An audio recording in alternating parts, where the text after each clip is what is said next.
Are you struggling to collect quality gig leads from your website and turn them into bookings? Well, stick around because in today's video, we are sharing 5 tips for generating gig leads better through your website.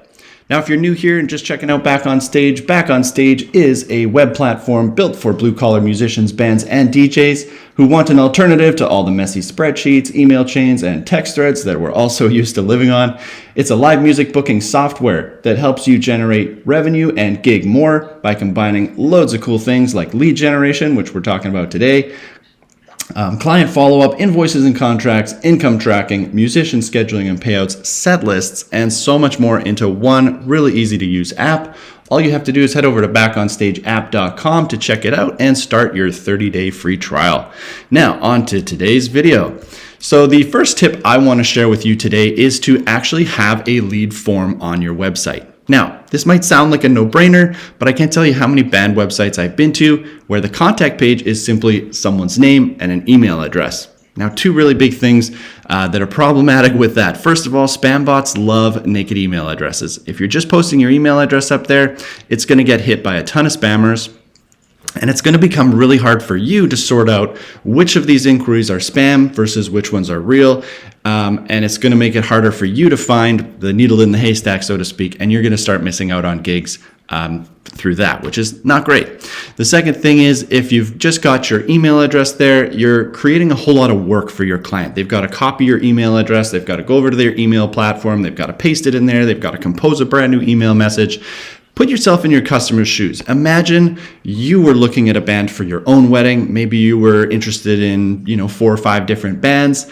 You go to all their websites and you have to do this process at every step. That's a whole lot of work. If there's a band who's got a nice, easy contact form on their website, all you have to do is fill it out. You're going to do that and submit it. You're going to save the ones that seem a little harder for later. Maybe the phone rings, you go and do something else, and all of a sudden you've completely forgotten to send that band that email.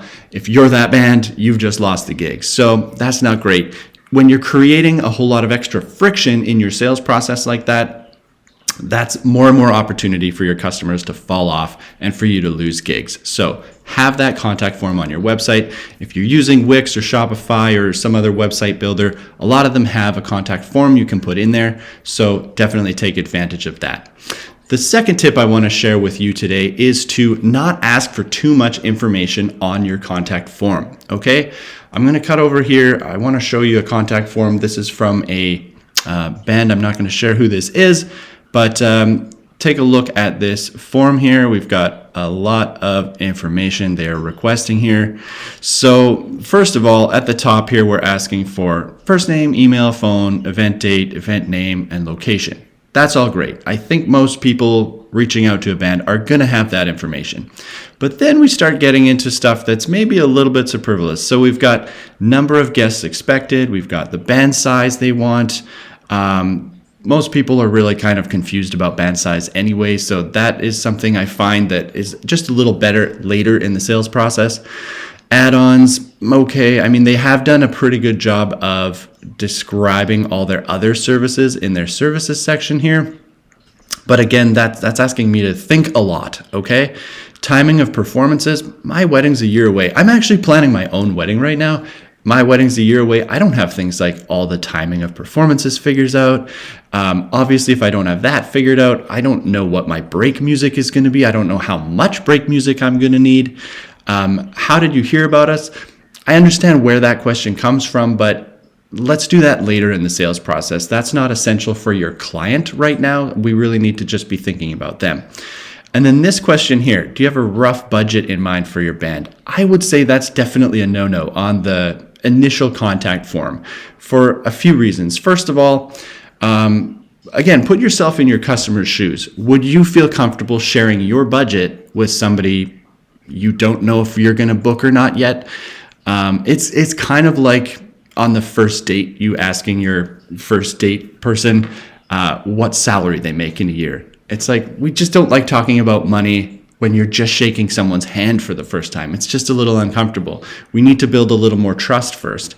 And secondly, like in my own example, me planning my own wedding, I don't really want the band to know my budget because yes, I have a figure in mind. My fiance and I have decided, okay, this is the maximum we could spend on the band, but obviously we'd rather not spend all of that money if we could avoid it. The more we have left over for our honeymoon, the better. So if I can cut some corners somewhere, I will, but I also don't want to look cheap. So maybe my budget for the band is $5,000, but I'd really love to spend $3,000 if I could. Now I'm already in my head like, okay, if I put $3,000 into this form, are they going to think I'm too cheap? Or, like all this stuff's going on. I'm starting to think too much. That's slowing me down and making this form process last a lot longer. And it's another one of those things where I might just be like, oh, I can't think about this right now. Here's this other band who's just asked me for my name and date and venue. I can fill that in really fast without having to think about it. I hit that submit button. Okay, I've checked something off of my wedding to-do list today.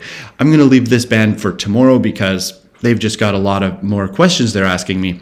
And again, tomorrow comes, I'm going to forget. And guess what? You've just lost the gig. So not a necessary question. Let's take it off the list. Comments and questions. I would say this one's a great one. You want to have an opportunity for people there to type anything in that maybe you missed in your initial collection of all the fields that you've got there. So it is nice to have some free form section where people can type in whatever they want to you. So that's tip number 2. Don't ask for too much information. And again, I would say these sections at the top here, name, email, phone number, event date, event name, and location is really all you need. And again, maybe just add that comments and questions field in there as well. So that's tip number 2. Tip number 3 is to include a CAPTCHA on your lead form. If you don't know what a CAPTCHA is, I'm going to show you it right here.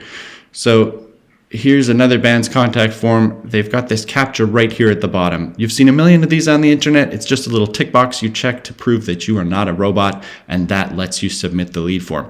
This is going to help you filter out all those spam bots. So again, you're not searching for the needle in the haystack. The thing about a lead form that doesn't have a CAPTCHA is you will get a lot of spam bots submitting that form. When those forms come into your email address, you're going to get used to seeing a lot of spam from that form. Your email address, or your email inbox rather, actually programs you too. You don't just program it. If you keep getting all these spam emails coming in all the time, you're just going to get used to those being spam and you're going to start ignoring them, and you will miss gigs that are coming in. So that's really important. Make sure you're filtering out the spam so that you don't get programmed into accidentally missing gigs. Okay, so the tip number 4 is to test your form and make sure it actually works. Okay, have some friends come to your website, fill in your form, do it a few times yourself. See what happens when you leave a form, a field blank, for example. Does the form let you submit it, or does it throw an error message? Sometimes when you hit the submit button, maybe that breaks your website. I've heard horror stories of people getting their contact form embedded and they're thinking, okay, this is great, I'm going to start generating leads. Months later, nothing's come in. They're like, what's wrong? They go to their website, they fill it in a few times, and they realize, oh my God, every time I hit the submit button, I'm getting this big error message and my whole website breaks and I'm not getting the person's information. That's pretty terrible. You're leaving money on the table, you're losing a lot of leads, and obviously giving the clients a pretty bad experience. They're probably trying to get in touch with you. Maybe they thought the form was submitted. Maybe it sent the information to the wrong email address or something. And now they think you're just a terrible business because you haven't gotten back to them. So that's pretty harmful. So make sure you're testing your form. That's tip number 4. The last thing I want to leave you with today, tip number 5, this really applies to people who are signed up for Back on Stage, either for our Musician Pro or our Leader plans, which have a lead form as part of them. So you can embed your Back on Stage lead form on your website, and that is actually what we're looking at right here. So you can see here, this form has been generated. This band is using Back on Stage. They've generated their lead form and plugged it into their website here. So we can see they're asking for first name, last name, email, phone, event, title, date, and venue. They are asking the client to indicate which of their services they might be interested in, and they've got that field for notes and requests, and they've got the CAPTCHA. So this is all ready to go, pre-baked into your lead form through Back on Stage. So to get there inside Back on Stage, all you want to do is head over to Leads here on the left-hand side. Once you're inside Leads, click on Lead Settings. In the Lead Settings page, you're going to see the lead form questions here. You can check off the questions you want to answer. Again, I'd recommend pretty much everything on here. The price ranges you can show, that's optional. That depends whether or not you want to show your clients sort of where your price range sits. And all you need to do is save that once you've selected the fields that you want. Come over here and copy this embed code. And that is what you're going to paste onto your website. So it's super easy to do. Once again, it looks like this. You can plug that in on your contact page, which is what this band has done. Once your client fills that out and hits the submit button, their information comes straight over here to your leads area. You're going to see them right here on your all leads table, and you can follow up with them and continue making bookings. And the rest is pretty easy after that. So get that lead form installed on your website today if you haven't already. That is a great little tool for managing your bookings.